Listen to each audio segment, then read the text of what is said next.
Hello दोस्तों, तो अब हम अपने नेक्स्ट पार्ट राष्ट्र निर्माण की चुनौती में आगे बढ़ते हैं और इसमें देखते हैं कि किस तरीके से देशी रियासतों का विलय हमने करवाया।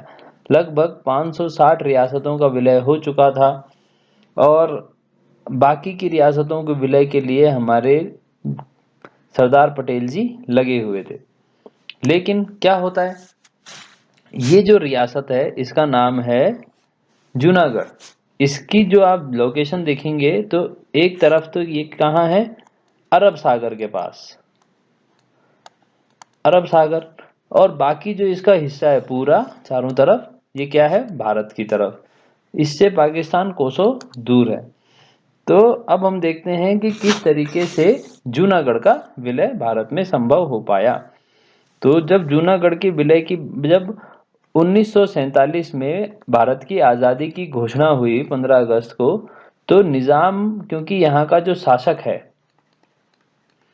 वो एक मुस्लिम है, उसने डिसाइड किया बिना जनता को पूछे हुए, क्योंकि वो मुस्लिम है, कि हम पाकिस्तान जाएंगे, हम पाकिस्तान के साथ मिलना स्वीकार करेंगे। पर जो यहाँ की जनता है यानी पॉपुलेशन है वो क्या है, हिंदू। उसको जब इस बारे में पता चला तो उसने कहा नहीं, हमने तो जो भारत की आज़ादी का जो आंदोलन किया उसमें भारत की आज़ादी के लिए आंदोलन किया, पाकिस्तान के लिए तो नहीं किया, तो इसलिए हम पाकिस्तान नहीं जाएंगे, हम हिंदू हिंदू हैं और इंडिया के साथ ही रहेंगे। तो जनता ने शासक के खिलाफ एक आंदोलन की शुरुआत करी थी, सड़कों पे आ गए सब लोग। इसको देखते हुए भारत की सरकार ने जूनागढ़ में शासक से बात की और कहा कि क्यों ना हम एक जनमत संग्रह करवा लें। ठीक है, जनमत संग्रह का नतीजा ये निकला कि 80% जनसंख्या ने भारत को चुना, जिसके बाद जो वहां का शासक था वो पाकिस्तान भाग गया। पाकिस्तान भागते ही भारत की सरकार ने हस्तक्षेप किया और वहां पे जो सरकार का गठन किया और उसके साथ भारत की सरकार के साथ मिलकर वहां के जो शासक नए बने उन्होंने भारत के साथ विलय करना स्वीकार कर लिया। और इस तरह 31 दिसंबर के बाद भारत में जूनागढ़ का विलय संभव हो पाया। तो आगे हम देखेंगे कि और किन किन राज्यों के साथ भारत की सरकार विलय कराने में सक्षम हो पाती है। उसमें से कुछ मुख्य हैं जिनको हम आगे अपने पाठ में देखेंगे। धन्यवाद।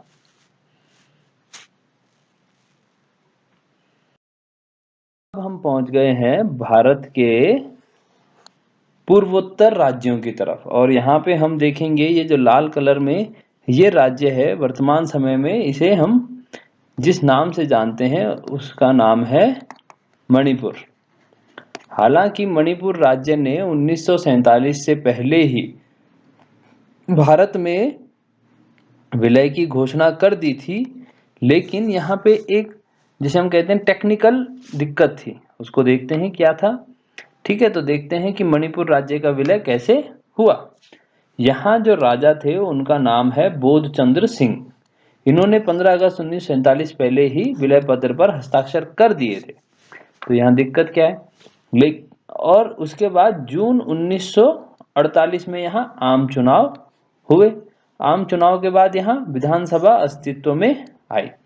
तो देखिए 1947 में इन्होंने विलय पत्र पर हस्ताक्षर किए और सरकार ने आश्वासन दिया कि आपकी जो सत्ता है वो वैसी ही बरकरार रहेगी, बस आप भारत में शामिल हो जाएंगे।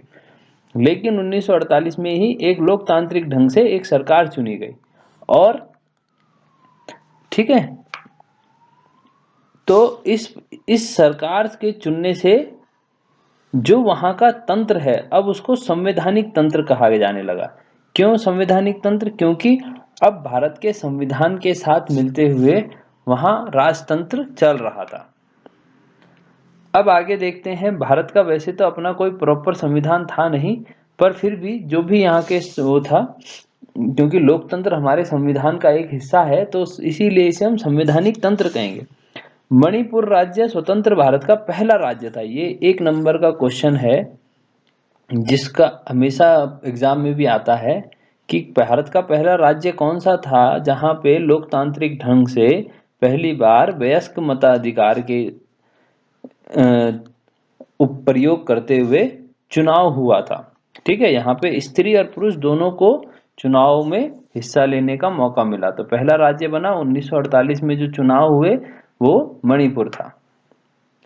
अब देखिए 1949 में सितंबर में क्या हुआ, महाराजा पर दबाव डाला गया कि वह तुरंत सम्मिलित समझौता, सबसे पहले था इंस्ट्रूमेंट ऑफ असेशन, पहले हुआ विलय और उसके बाद हुआ सम्मिलित। तो सम्मिलित में क्या था, मर्जर एग्रीमेंट, जिसको हम अंग्रेजी में कहते हैं, इस पर हस्ताक्षर करें। अब मर्जर एग्रीमेंट क्या था, महाराजा ने विधानसभा से बिना किसी विधानसभा से विचार विमर्श के समझौते पर हस्ताक्षर कर दिए। इसमें क्या था कि अब मर्जर एग्रीमेंट में पहले क्या था, विलय पत्र में हमें सिर्फ 3 देना था, एक तो रक्षा है ना, एक संचार और एक विदेश मामले, 3 हमें देने थे मर्जर एग्रीमेंट विलय पत्र में, रक्षा, विदेश और संचार। लेकिन मर्जर एग्रीमेंट में हमने अपनी पूरी राज्यों ने, जैसे कि ब्रिटिश भारत का जो अंग भारत हुआ करता था, भारत का जो अंग ब्रिटिश भारत का जो जिस तरीके से शासन होता था, वही सारी सत्ताएं भारत के इस राज्य ने भी मान ली या इस रियासत ने भी मान ली, और अब सारा कंट्रोल ब्रिटिश भारत के या जो हमारा स्वतंत्र भारत था उसी के कंट्रोल में चला गया था। और विधानसभा से बिना विमर्श के इस पे समझौता हो चुका था।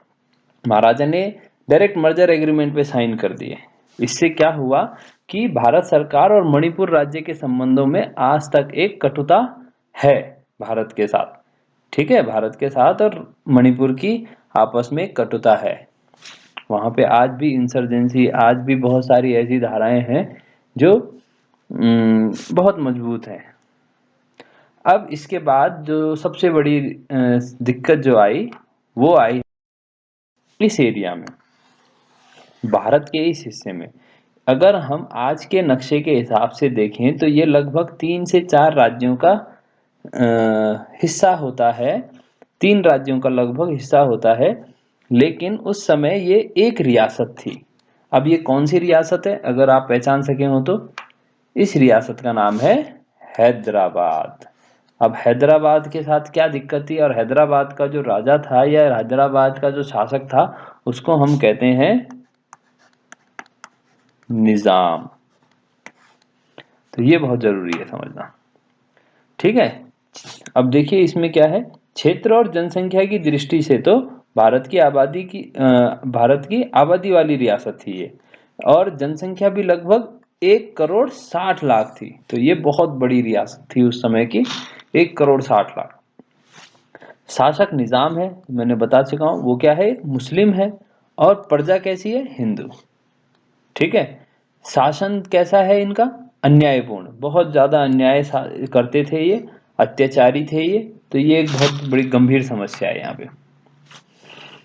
इसके बाद नवंबर 1947 को, जब भारत की आजादी के बाद लगभग 2-3 महीने बाद, निजाम ने भारत के साथ 1 साल के लिए विराम समझौता यानी स्टैंड स्टिल एग्रीमेंट पर हस्ताक्षर किए। अब ये 1 साल का जो टाइम है ये बहुत इंपॉर्टेंट है, क्योंकि निजाम के साथ स्टैंड स्टिल एग्रीमेंट की अभी हम आपके साथ कोई बात नहीं करेंगे, अभी हम किसी विलय पत्र पे हस्ताक्षर नहीं करेंगे, 1 साल का हमें टाइम दीजिए। और अर्थ इसका मतलब ये भी है, देखो कि 15 अगस्त 1947 से पहले जैसी स्थिति वैसी ही रहेगी। इसका फायदा ये हुआ कि ना तो ये भारत के साथ आएगा वापस, और ना ही ये पाकिस्तान में मर्ज होगा या पाकिस्तान जा पाएगा। तब क्या होगा, इस बीच जो वहां के रूलर हैं उनका एक मंत्री है कासिम रिजवी। ठीक है, कासिम रिजवी के नेतृत्व में रजाकार, वहां पे जो एक रजाकार हैं, है ना, उन्होंने रियासत में क्या करना शुरू कर दिया? हिंसा और खतरनाक गतिविधियों को अंजाम देना शुरू कर दिया। अब ये खतरनाक गतिविधियां क्या हैं? अब ये रजाकार कौन है, इसको हम आगे देखते हैं। तो आगे बढ़ने से पहले देखते हैं, तो ये हैं हमारे हैदराबाद के निजाम। ठीक है, साथ में है हमारे भारत के प्रथम प्रधानमंत्री, जिनका नाम है पंडित नेहरू जी। और ये हैं भारत के सेना के जनरल। तो इनका बारे में आगे हम बताएंगे। तो सबसे पहले देखते हैं कि क्या था, रजाकार कौन थे। तो रजाकार जो थे वो एक दल, रजाकार का दल क्या है? एक अर्धसैनिक बल है, यानी एक स्पेशल फोर्स की तरह है ये। ठीक है, और जो कि निजाम के स्पेशल गार्ड हैं। इन्हें निजाम का संरक्षण प्राप्त था और इनके अत्याचार से विशेषकर हिंदू असुरक्षित महसूस कर रहे थे। तो जैसे कि हम बता रहे थे, भारत के साथ इन्होंने स्टैंड स्टिल एग्रीमेंट साइन किया था और 1947 के बाद की स्थिति में ये रहना चाहते थे। तो इस बीच निजाम क्या है, जो कि एक मुस्लिम रूलर है, वो चाहता है कि वो अपनी जनता को कन्विंस करे, चाहे डरा के या धमका के, कि उन्हें पाकिस्तान के साथ शामिल हो जाना चाहिए। अब यहाँ कि जनता उसका विरोध कर रही है, और क्योंकि जनता ने जूनागढ़ का भी हाल देखा है, तो इसलिए वो समझते हैं कि क्या पता अगर हमसे पूछा जाए तो हम कभी भी इनके साथ नहीं जाएंगे और हम इसके खिलाफ आवाज भी उठाएंगे। तो वो जो आवाज उठा रहे हैं उसको दबाने के लिए, विशेषकर हिंदुओं को दबाने के लिए, वहां पे रजाकारों का इस्तेमाल किया जा रहा है, जो कि उनको मार रहे हैं, डरा रहे हैं, या उनके साथ बहुत ज्यादा भयानक घटनाएं कर रहे हैं। इसको देखते हुए भारत की सरकार क्या करती है, निजाम को 1 साल का जो टाइम है वो पूरा होने वाला है, और उन्हें एक बार चेतावनी दे के कहती है कि वो भारत की शर्तों को स्वीकार कर ले, अन्यथा भारत सरकार उसके खिलाफ कार्रवाई करेगी। अब निजाम पता नहीं किस मिट्टी का बना हुआ है, इसको लगता है कि पाकिस्तान इसकी मदद करेगा। देखिए, जैसे कि ये भारत है ना, थोड़ा पेट मोटा हो गया इसका, लेकिन फिर भी चलो, इस तरीके से भारत है। ठीक है, यहाँ पे इस तरीके से ये भारत है थोड़ा बहुत, है ना। तो यहाँ पे हमारी रियासत है जिसका नाम है हैदराबाद। पाकिस्तान इससे ऊपर है, यहाँ पे पाकिस्तान है, और थोड़ा सा पाकिस्तान यहाँ पे भी है।